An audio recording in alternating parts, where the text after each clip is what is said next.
మళ్ళీ పోలీస్ స్టేషన్కి వెళ్లారు. సీఎం చంద్రబాబుని తిట్టిన కేసులో కడప జిల్లా వేంపల్లి పిఎస్లో విచారణకు హాజరయ్యారు అంబటి రాంబాబు. అంబటిపై గతంలోనే ఫిర్యాదు చేశారు వేంపల్లి టీడీపీ మండల కన్వీనర్ సింగారెడ్డి మునిరెడ్డి. అంబటిపైన అప్పుడు ఆయన ఫిర్యాదు ఆధారితంగా సెక్షన్ 352, 353, 196 సెక్షన్ల కింద కేసు కూడా నమోదు చేశారు వేంపల్లి పోలీసు. ఇప్పుడు సీఎం చంద్రబాబును తిట్టిన కేసులో ఆయన అక్కడికి విచారణకు హాజరయ్యారు. అంబటి రాంబాబు పైన రాష్ట్ర వ్యాప్తంగా 36 కేసులు నమోదయ్యాయి.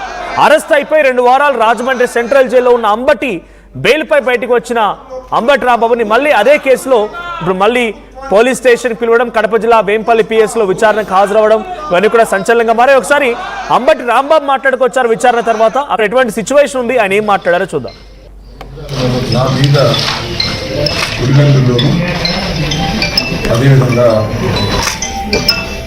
వేంపల్లిలోను 2 కేసులు రిజిస్టర్ అయిన సందర్భంగా నన్ను విచారణకు పిలిచారు. దాని నిమిత్తం నేను రావడం జరిగింది. నా ప్రీతమ నాయకుడు దివంగత రాజశేఖర రెడ్డి గారి సమాధిని సందర్శించుకుని ఒక ప్రతిజ్ఞ చేయాలని నిర్ణయించారు. ఆ ప్రతిజ్ఞ ఏంటంటే, సాధ్యపడని అసత్యపు వాగ్దానాలతో రాష్ట్ర ప్రజలను మోసం చేసి అధికారంలోకి వచ్చిన కూటమి ప్రభుత్వాన్ని ప్రజాస్వామ్య పద్ధతుల్లో కూల్చి వైఎస్ఆర్ కాంగ్రెస్ పార్టీ అధినేత వైఎస్ జగన్మోహన్ రెడ్డి గారిని అధికారంలోకి తీసుకొచ్చేంత వరకు అలుపెరగని పోరాటం చేస్తామని, ఈ పోరాటంలో ఎన్ని కుట్రలు, కుతంత్రాలు, దాడులు, కేసులు, జైళ్లు ఎదురైనా ధైర్యంగా పోరాడతామని వైఎస్ రాజశేఖర రెడ్డి గారి సాక్షిగా ప్రతిజ్ఞ చేస్తున్నాను. ఈ ప్రతిజ్ఞ రాజశేఖర రెడ్డి గారు పాదయాత్ర ప్రారంభించినప్పుడు మేము ఆయనతో పాటు నడవడానికి ప్రయత్నం చేసినప్పుడు ఎక్కువ దూరం నడవలేము అనుకున్నాం. కానీ చేవెళ్ళ నుంచి ఇచ్చాపురం వరకు నడిపించే ధైర్యాన్ని ఇచ్చినటువంటి రాజశేఖర రెడ్డి గారు ఈ పోరాటంలో కూడా నాకు ధైర్యాన్ని ప్రసాదిస్తాడని హృదయపూర్వకంగా వారిని ప్రార్థిస్తున్నాను.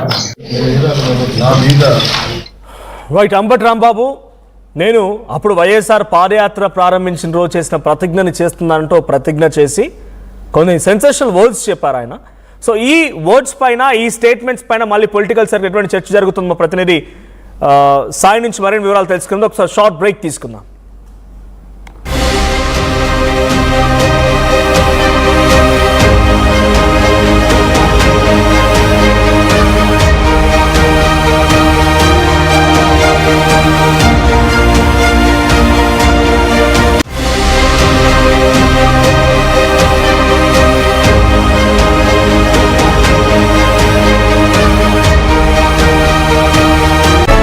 తెలంగాణ ఎస్ఎస్సి ఫలితాల్లో కేశవరెడ్డి విశ్వరూపం 597, 597, 594, 594, 592, 592, 591, 591, 591, 590, 589, 589,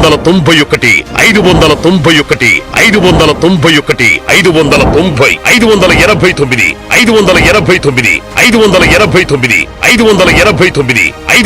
589, 588 లాంటి టాప్ మార్కులతో ఒకరు కాదు, ఇద్దరు కాదు, లెక్కలేనంత మంది విద్యార్థులతో ఎస్ఎస్సిలో కేశవరెడ్డి ఆల్ టైమ్ రికార్డ్. మరోవైపు ప్రమాణాల నాణ్యతకు అద్దం పడుతూ టాప్ 100లో 60% పైగా విద్యార్థులు, లాంగ్వేజెస్ లో సగటున 81%, గ్రూప్స్ లో సగటున 86% లాంటి సరికొత్త రికార్డులతో ఓవరాల్ రిజల్ట్స్ లోను complete supremacy.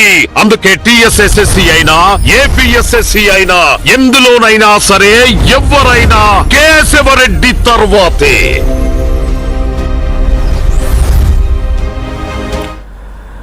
Welcome back. So మొత్తంగా గతంలో ముఖ్యమంత్రి చంద్రబాబుని దూషించిన కేసులో ఆయన జైలుకు వెళ్ళడం, 2 వారాల పాటుగా జైల్లో ఉండడం, ఆ తర్వాత బెయిల్పై బయటికి రావడం, ఏకంగా నివాసంపై కూడా దాడి జరగడం ఇవన్నీ జరిగాయి. అప్పుడు ఒక బిగ్గెస్ట్ సెన్సేషన్ ఏకంగా అంబటి రాంబాబు పైన టీడీపీ కార్యకర్తలు దాడి చేసినటువంటి కొన్ని దృశ్యాలు కూడా మనం చూసాం. అయితే అదే సేమ్ కేసులో రాష్ట్ర వ్యాప్తంగా 36 కేసులు నమోదయ్యాయి. ప్రస్తుతం అంబటి రాంబాబు వెళ్ళింది కడప జిల్లా వేంపల్లి పిఎస్లోకి. వేంపల్లిలో అప్పటి టీడీపీ మండల కన్వీనర్ సింగారెడ్డి మునిరెడ్డి అప్పుడు ఫిర్యాదు నమోదు చేస్తే దానిపైన పోలీసులు కేసు నమోదు చేశారు. సో 352, 353, 196 ఆఫ్ 1 సెక్షన్ల కింద కేసు నమోదైతే ఈరోజు విచారణకు హాజరయ్యారు అంబటి రాంబాబు. సో మనతో పాటుగా మా ప్రతినిధి కిషోర్ సిద్ధంగా ఉన్నారు ఫోన్ లైన్లో. కిషోర్, సో అంబటి రాంబాబు మరోసారి అదే కేసులో, ఏ కేసులో అయితే ఆయన జైలుకి వెళ్లారో, బెయిల్పై బయటికి వచ్చారో, ఆయన నివాసంపై దాడి జరిగిందో, ఆయనపై దాడి జరిగిందో, అదే సేమ్ కేసులో వేంపల్లి పోలీస్ స్టేషన్ విచారణకు వచ్చారు ఆయన. ఎటువంటి విచారణ జరిగింది, ఆయన విచారణ తదనంతరం ఏం మాట్లాడుకొచ్చారు, వైసీపీ నేతల రియాక్షన్ ఏంటి? అంటే వరుసగా ఒకే సంఘటన పైన 36 కేసులు నమోదవడం, ఇప్పుడు వేంపల్లికి అదే కేసులో విచారణకు రావడం ఎలా చూస్తున్నారు వైసీపీ నేతలు? మనోజ్, ఏదైతే అంబటి రాంబాబు కొద్దిసేపటి క్రితమే విచారణ నిమిత్తం వేంపల్లె పోలీస్ స్టేషన్ చేరుకోవడం జరిగింది. ఏదైతే గతంలో చంద్రబాబు పైన అసభ్య పదజాలంతో దూషించినటువంటి వ్యవహారం పైన కూడా రాష్ట్ర వ్యాప్తంగా కూడా పలు ప్రాంతాల్లో కూడా కేసులు నమోదు చేశారు. అందులో భాగంగా వేంపల్లెలో ఉన్నటువంటి వేంపల్లెకు సంబంధించినటువంటి టీడీపీ కన్వీనర్ మునిరెడ్డి ఫిర్యాదు మేరకు ఫిబ్రవరి 2వ తేదీన కేసు నమోదు చేయడం జరిగింది. అయితే కేసు నమోదు చేసినటువంటి నేపథ్యంలో కూడా ఒక్కసారిగా అటు పులివెందులలో కూడా ఈయన పైన కేసు నమోదైంది. అయితే ఈ రోజు